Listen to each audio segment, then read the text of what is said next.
첫째 날 기도의 자리에 나오신 모든 성도님들의 심령에 하나님의 크신 은혜가 충만히 임하시기를 주님의 이름으로 축복합니다.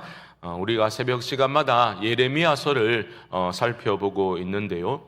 사실 목금토, 그러니까 오늘부터 토요일까지 48장을 다루도록 그렇게 되어 있습니다. 이 48장은 모압에 대한 심판 이야기이거든요.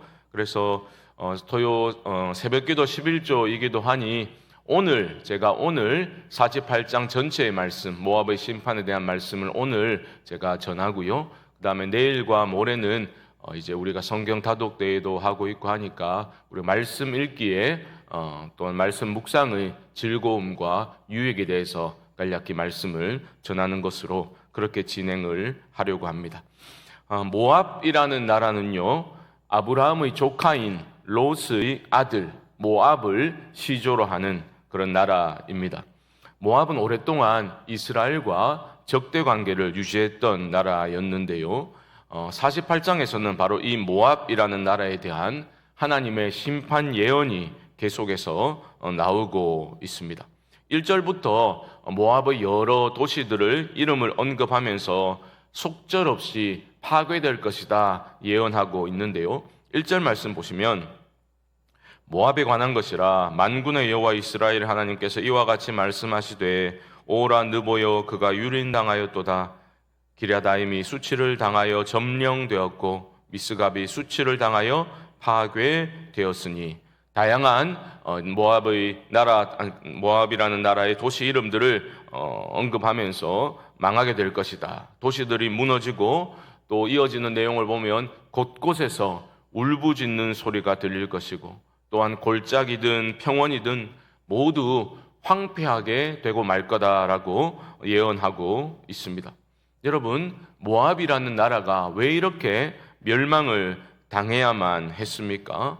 모압이 패망할 수밖에 없었던 이유 한 가지를 대라라고 말한다면 그것은 바로 모압의 교만이었습니다. 교만. 7절 상반절을 보시면 네가 내 업적과 보물을 의뢰함으로 라고 말하고 있죠. 모압 백성들은 자기들의 업적과 보물을 믿고 의지하였습니다. 그들은 하나님이 아니라 그들의 신인 그모스가 자기들을 보호해 준다고 또 모든 복을 내려준다고 굳게 믿으며 살아가고 있었습니다. 그리고 실제로 모압은 큰 어려움을 겪지 않았더랬습니다. 그렇기 때문에 너무나 목이 뻣뻣해지고 기고만장해 있었다라는 겁니다. 생각해 보십시오. 외세에 모압은 시달린 경험이 별로 없었습니다. 또 포로로 끌려가 본 적도 없었습니다. 그러니까 그들은 자기들이 무엇인가 대단한 능력을 갖추고 있어서 그들이 제대로 살고 있어서 그렇게 평탄한 삶을 살고 있구나라는 과도한 자기 확신에 사로잡히게 되었던 겁니다. 11절 말씀 보시면요, 모압은 젊은 시절부터 평안하고 포로도 되지 아니하였으므로 마치 술이 그 찢기 위에 있고 이 그릇에서 저 그릇으로 옮기지 않음 같아서 그 맛이 남아있고 냄새가 변하지 아니하였더라. 바로 이겁니다. 그러니까 별로 어려움을 겪어본 적이 없는 거예요. 외세에 시달린 경험도 포로로 끌려간 경험도 없게 되니 그들은 그릇된 자기 확신에 사로잡히게 된 거죠. 그런 사람들은 결국은 어떤 죄를 범하게 됩니까? 교만에 빠지는, 교만이라는 죄에 빠져들게 되는 겁니다. 14절 말씀을 보십시오. 이렇게 말하죠. 너희가 어찌하여 말하기를 우리는 용사요 능란한 전사라 하느냐. 굉장히 이제 뻣뻣해지기 시작한 겁니다. 얼마나 허망한 자부심입니까? 우리는 용사요 능란한 전사라. 하나님이 이런 교만한 모압을 어떻게 심판하시겠다 말씀하십니까? 12절 말씀 보시면 날이 이르리니 내가 술을 옮겨 담는 사람을 보낼 것이라. 그들이 기울여서 그 그릇을 비게 하고 그 병들을 부수리니. 하나님이 모압을 심판하시겠다 말씀하십니다. 그들이 믿고 의지하던 그모스 신도 하나님의 심판을 막을 수 없습니다. 사실 그모스는 아무것도 아닌 우상일 뿐이기 때문이죠. 하나님은요, 오래 참으시지만 그 인내를 멸시하는 자들에게 심판을 시작하시면 그 무엇도 막을 수가 없는 겁니다. 25절 말씀을 보십시오. 25절 모압의 뿔이 잘렸고 그 팔이 부러졌도다. 여호와의 말씀이니라. 뿔은 권세를 상징하죠. 뿔이 잘려버렸답니다. 그리고 팔이 잘렸다라는 것은 완전히 무력한 상태에 처하게 되었다라는 것을 보여주고 있는 겁니다. 그들이 그토록 의지하고 자랑하던 것들이 이렇게 허망하게 무너져 버리는 겁니다. 여러분, 모든 인생들도 마찬가지입니다. 과연 무엇을 믿고 무엇을 의지하며 살아가고 있는지를 모든 인생들은 들여다보아야 할 것입니다. 특별히 성도들은 내가 하나님의 이름을 부르면서도 헛된 우상들을 은밀하게 의지하고 섬기고 살아가고 있는 것은 아닌지 늘 자신의 내면과 삶을 점검해 보아야 합니다. 저는 우리 모두가 절대로 교만하지 아니하고 오직 하나님의 은혜만을 바라며 의지하며 살아갈 수 있게 되기를 주님의 이름으로 축복합니다. 교만한 모압이 저질렀던 수많은 죄악들이 있습니다. 그런데 하나님은 그 가운데 무엇을 들추어 내십니까? 어려움에 처해 있던 그 주변 나라들의 아픔과 어떤 그들의 아픔의 연민을 느끼기는커녕 오히려 조롱하고 비웃었던 그 모압의 죄를 들추어 내고 계십니다. 27절 말씀 보시면 내가 이스라엘을 조롱하지 아니하였느냐? 그가 도둑 가운데서 발견되었느냐? 네가 그를 말할 때마다 내 머리를 흔드는도다. 이게 무슨 말이냐면 이스라엘이 아수르에 의해서 멸망을 당했잖아요. 그때 모압이 어떻게 했습니까? 이스라엘을 조롱했습니다. 교만한 사람들은요, 다른 사람들의 아픔에 공감을 못하지요. 공감은커녕 동정은커녕 조롱과 멸시를 일삼습니다. 하지만 하나님은 그런 교만한 자들을 그냥 두시지 않습니다. 모압이 이스라엘이 심판받을 때 조롱했지 않습니까? 그런데 하나님은 그 모압이 조롱거리가 되도록 만들어 버리실 겁니다. 26절 말씀 보시면 모압으로 취하게 할지어다 이는 그가 여호와에 대하여 교만함이라. 그가 그 토한 것에서 뒹굴므로 조롱거리가 되리로다.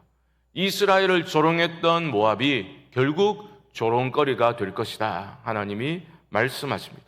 다시 한번 강조드리지만 모압의 가장 치명적인 문제는 교만이라는 죄였습니다. 29절 말씀 다시 보시면요, 우리가 모압의 교만을 들었나니 심한 교만 곧 그의 자고와 오만과 자랑과 그 마음의 거만이로다.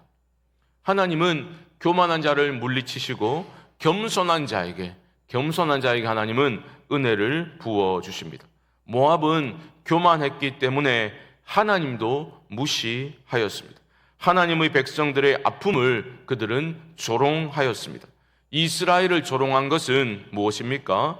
여호와에 대하여 교만함이라 라고 말씀하고 있습니다.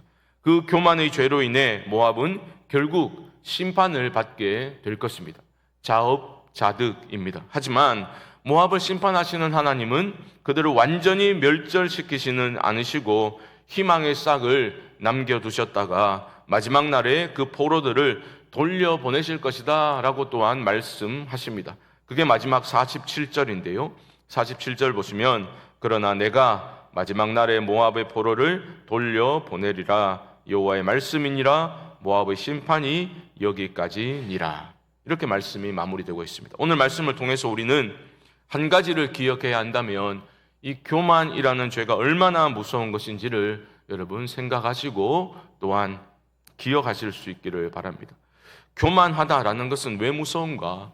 우리가 은혜로 살아가고 있다는 것을 망각하고 있다는 것이기 때문에 너무나 어리석고 위험한 죄다라는 겁니다. 우리 삶에 하나님이 평안을 주시고 형통의 복을 주셨다면 그것은 내가 잘나서가 아니라 하나님의 은혜임을 기억하고 인정하며 입을 열어 날마다 고백하며 살아가야 할 것입니다. 교만은 패망의 선봉입니다. 하지만 그 어떤 것도 당연한 것으로 여기지 아니하고 오직 하나님의 은혜입니다.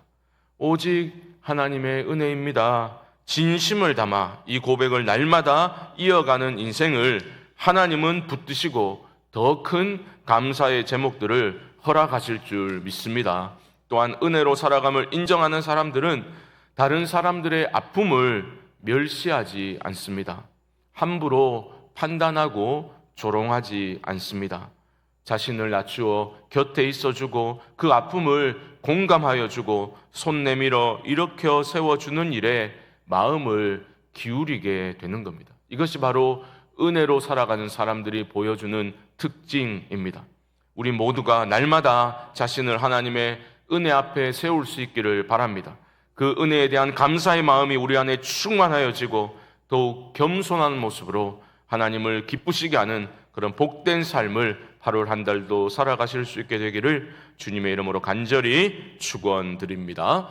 기도하겠습니다. 하나님, 우리는 하나님의 은혜로만 살아가는 인생들인 줄 믿습니다. 우리는 어리석어서 그 사실을 잊고 살아갈 때가 있습니다. 하나님, 이 아침에 우리에게 모압의 심판 이야기를 통해서 다시 한번 은혜로 살아가고 겸손히 살아가는 것이 얼마나 중요한 것인지를 깨닫게 하시니 감사합니다. 하나님, 우리에게 주어진 것 내가 잘나서가 아니라 내가 열심히 나의 지혜로 열심히 노력해서 이룬 것이 아니라 모든 것이 하나님의 은혜입니다. 날마다 고백하는 지혜로운 사람들로 살게 하여 주시옵소서. 특별히 우리 주변에 연약한 이들, 아픔을 당한 이들을 함부로 판단하고 정죄하는 것이 아니라 겸손함으로 은혜로 살아가는 사람답게 그들의 아픔을 공감하고 그들의 아픔을 함께 나눌 수 있는 그러한 겸손의 사람으로, 치유하는 사람으로 우리 모두가 살아갈 수 있도록 하나님 은혜 베풀어 주시옵소서. 지금은 우리 주 예수 그리스도의 크신 은혜와 하나님 아버지의 무한하신 사랑하심과 성령님의 교통하심이 8월 새벽기도 11조 첫째 날 기도의 자리에 나온 모든 분들의 심령 가운데 지금부터 영원토록 함께 있을지어다. 아멘.